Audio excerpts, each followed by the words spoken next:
Magandang gabi po sa lahat. Tayo nagbabalik ulit dito sa ating munting channel para mag-discuss ulit ng another coins.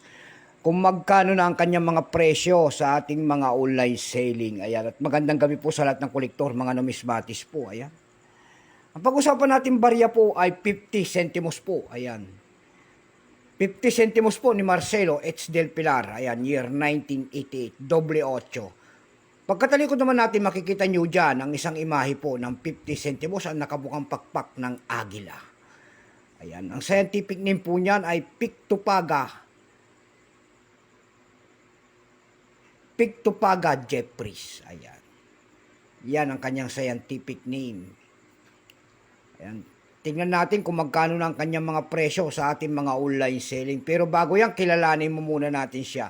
Issue po nito ay Philippines po. Period Republic 1946 up to date po. Type nito is standard circulation coins.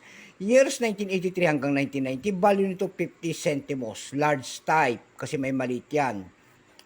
Ito po yung kanyang maliit. Ayan. Papakita natin. Ayan ang kanyang maliit. Ayan ang kanyang version na maliit. Ayan. Pareha sila pero maliit.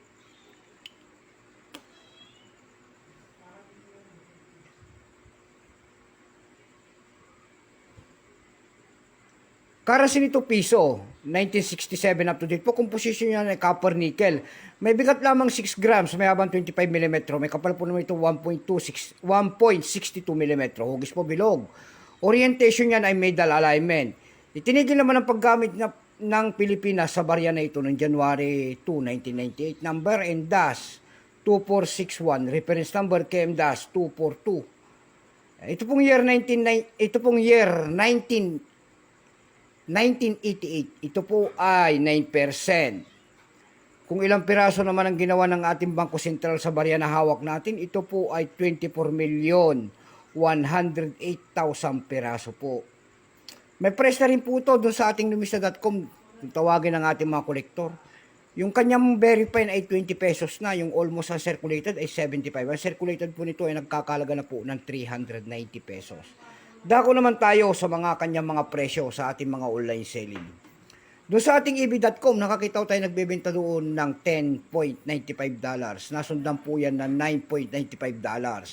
Dako naman tayo sa Carousel PH, kung tawagin nila.